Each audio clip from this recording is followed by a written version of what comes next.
Australia 2012. In a high-stakes court case, a mysterious figure is called to the stand. He is the world's biggest gambler, and the net is closing. It has been for years. That's how long they've been trying to stop him, chasing him across the globe, the casinos, the betting companies, even the government. And now his secrets are on the line. It's not just his identity or the billion-dollar rags to riches life he's worked so hard to build, so hard to keep quiet.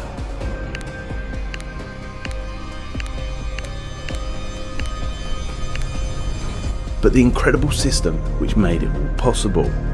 If people knew, it would change the way they bet forever. For 30 years he's walked the line between genius and obsession, between legit and illegal, between being Robin Hood and robbing John Doe.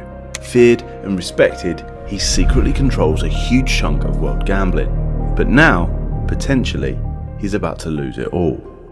1983, Hobart. The backwater capital of Tasmania, Australia's island state. It's fair to say that not much happens, but at least now there's a casino, Rest Point. In it, a young man, a student, is enjoying himself. The 23-year-old is the son of Croatian immigrants. Hobart is his hometown, the place where he, like his parents, started with nothing. Life has been tough, disadvantaged, but he believes that if you keep your head down and work hard, you can achieve anything. He's a bright kid with a talent for maths. He's even earned a scholarship at the University of Tasmania, where he's studying banking, tax and finance. But money's tight, so when he can, he earns a few extra bucks working part-time down at the casino.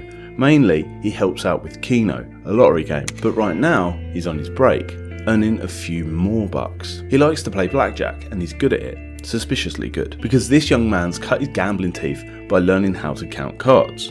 And soon, he's earning more on his break than he does in his job, and his bosses don't like that. When he loses his job and gets banned from the casino, through a solicitor, he asks why. He says, "I've considered the rules of blackjack and I would be pleased if you could let me know on what basis the application of card counting to the game of blackjack has been ruled unnatural play." And he has a point. If you're playing a game where success requires you to beat the odds, it's natural to chase an advantage. And in him, this frustrating incident has created a revelation like no other. There's no turning back. Our man is now obsessed with advantage play. He wonders, could this be applied to other forms of gambling? For clarity, advantage play is where a player uses legal methods within the casino rules, like card counting, to exploit innate characteristics of a game. To the casino, the advantage that card counting gives a player over the house is unfair because memorising cards enables them to stack the odds in their own favour when it comes to betting on a hand. But is this any more unfair than the advantage the house maintains? Punters just aren't supposed to win. But for this young man, with only a few dollars in his pocket, a plan is starting to take shape. There's money to be made through maths, but he needs a secret system which answers one simple question. How do you gain a proper advantage and win bigger? By 1985, he's outgrown his hometown. So along with his girlfriend, Shelley Wilson, who he met at the casino, and his best mate from university, a maths whiz called David Walsh, he heads to mainland Australia, and in particular the boomtown Sydney. But rents are high, and the buzz of the blackjack table gets to him. So before long, he packs in school and starts counting cards full time, teaming up with David and another respected player, Alan Woods. Soon, he's been banned again, but this time it's from every casino in New South Wales. So next, he drives north across the state borders to Queensland on the Gold Coast. There, he heads to the state's first newly opened casino, the Jupiter. However, his reputation precedes him. He's refused entry on arrival. The casinos are closing ranks, using systematic checks to ban regular winners. As the head of security reveals, he has his own dedicated file. His real name is Željko Ranjek, but in the files, they call him the Joker, and he's been banned from all casinos nationwide. The party is over, for now at least. But really, this is just the start of something so big that even Željko couldn't imagine.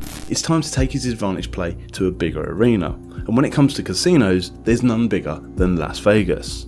So the Joker moves in the shadows and grows his team. Always, he sees strength in numbers. His plan is to pool resources, work together and reduce the casino's built-in advantage. It's not long before higher stakes at more blackjack tables lead to bigger wins. Once more, his reputation is growing. Who is this guy?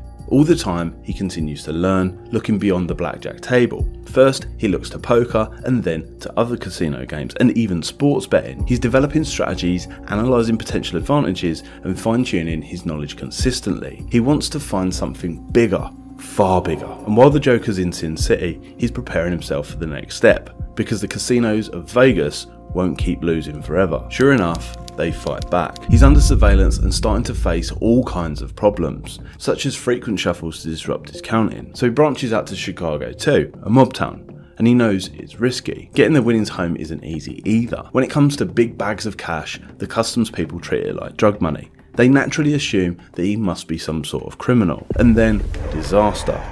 A car crash. One of his team is killed instantly. Heartbroken and with the writing already on the wall, he's racked up a massive amount of bands in Vegas and Chicago. It's time to head home. It's now that he'll rethink and start again. There has to be a better way, a more profitable way, a way of winning big without facing all of these issues. Little does he know, he's about to find it. It's 1994 and back in Australia, he's banned from all of the casinos. It's depressing and he feels defeated. Sat in a pub with his best friend one day, they discuss his quandary. And then it hits him. The answer is sat right in front of them. It's as if everything before was just a training ground for what happens next. It's time to up the stakes and change the game. To Keno. It's the game that gave him his first experience of gambling, back when he worked at the Rest Point Casino. Now Keno is a lottery style game played in casinos and tab betting pubs. The tab is a totalizer or tote system of pari-mutuel betting. All bets are pooled together and payouts are determined by the size of the total pool and the number of winning tickets. In Keno, players select numbers from a choice of 80 on a Keno card. After placing their bets, 20 numbers are drawn randomly and the total prize money is divided between those 20 numbers. So winning numbers selected by fewer players are therefore worth more money than winning numbers selected by more players. Back at the Rest Point Casino, Keno taught him that when you're working against an advantage, you need to find your own. He studies the game pool sizes and probable combinations. Over time, he develops a new strategy based on the likelihood of payout versus the potential winnings. And now, leading his latest syndicate of close friends, he's ready to give it a try. It works like this. First, they wait for an inflated sized betting pool, relative to the odds of winning.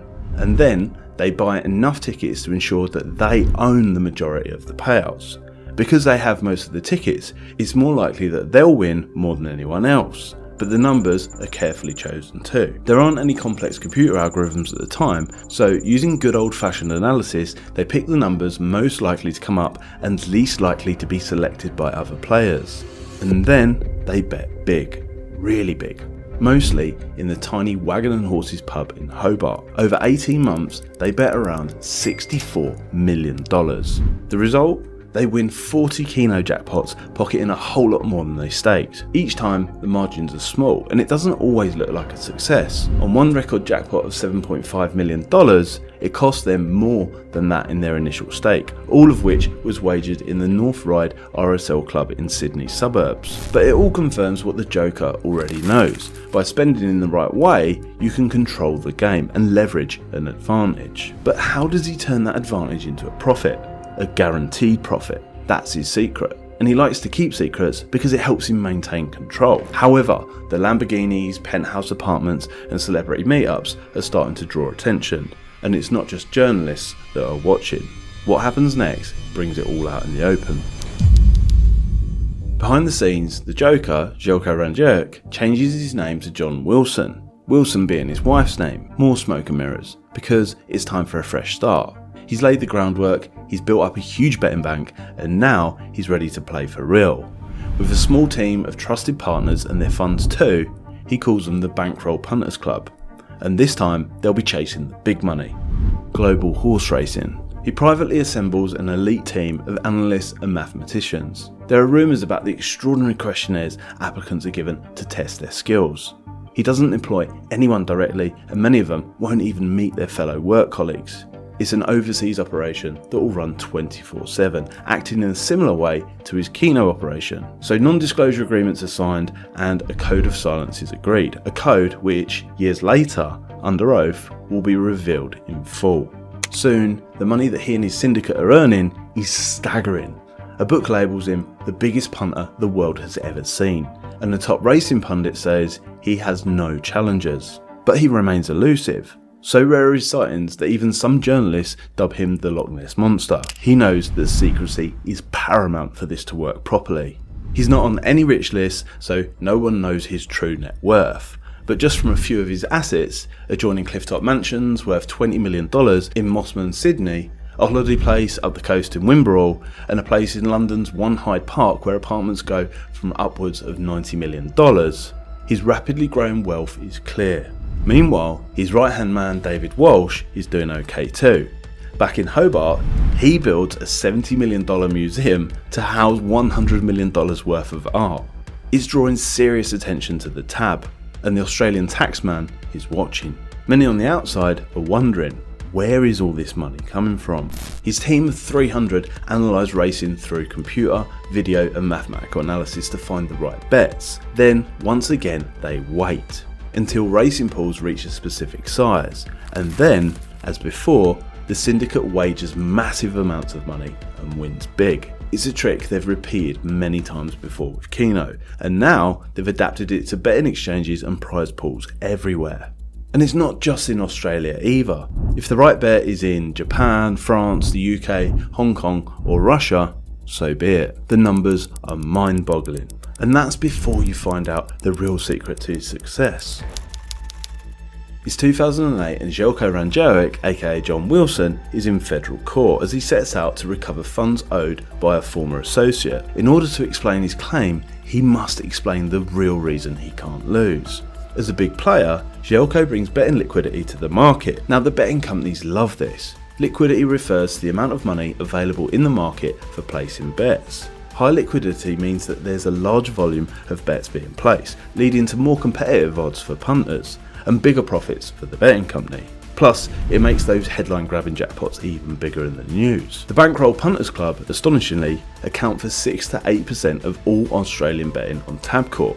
It's worth about $700 million per year, and as much as 33% of all betting on Betfair's exchange. Željko's value to them is huge, because basically, he is the betting market. It's alleged that he's offered an office on the top floor of Tabcorp's HQ and that he doesn't pay the $250,000 super tax which Betfair impose on other big winners. But the real sweetener, dished out to most valued customers of all, are rebates. And this is why he's been being so secretive. Rebates are when a betting company gives you your percentage of your betting money back. A spokesperson from Tabcorp once said, "It's common knowledge that rebates are offered by totes around the world to high volume customers." They don't like to say any more, but here, because the legal case was about recovering rebates from an ex-syndicate partner, Željko is happy to.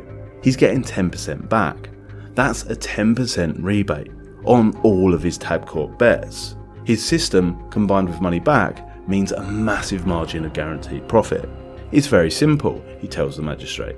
If you bet $100 and lost $5, but you get a 10% rebate, you still make 5%. You always win. Now, if a betting company always loses to a big player because of these kickbacks, that shouldn't make sense. And in fact, Tote Tasmania, through which the syndicate earned over $52 million across 3 years, with a staggering 85% of that cash coming from rebates, is forced to close. But with any well-run betting company, that won't happen. Instead, they simply manage the situation to their advantage. The large number of bets the big player makes, and the kudos they bring, attracts extra business from ordinary punters. And if that doesn't cover those costs, then those ordinary punters pay the price directly, in the form of reduced odds. You see, this is how Željko has negotiated the ultimate advantage. His syndicate are called Bankroll, and they are literally bankrolling the platform. They need him as much as he needs them, if not more. And when the magistrate asks Željko how much the Bankroll Punters Club turns over a year, he answers, "My guess would be $1 billion. The magistrate can hardly believe his ears. It's 2012, and to the ordinary punter, the rebates seem unfair, and that brings heat. But the real problem, the one Željko is always worried about, is that with these numbers now in the public domain, the Australian Tax Office have decided enough is enough. They've been sniffing around for years, but now it's clear that there's so much money in play, hundreds of millions of dollars, that understandably, they want more of. You see, in Australia, money won from gambling on horses is not liable for tax, unless you're operating as a business. From Jelko and his syndicate, the line is clear. It's a hobby. The Australian Tax Office say maybe, but they're conducting it in a business-like manner. The Tax Office are determined, but Jelko ensures that he retains an advantage. It's clear he's earned billions, but any business it may resemble is concealed by a maze of different companies and that code of silence. Documents reveal that right from the start, if the Bankroll Punters Club are asked about winnings, they should simply say no records are kept, therefore it's difficult to estimate turnover or profit. We'd prefer not to make a guess. And fair enough, after all, it's just a hobby.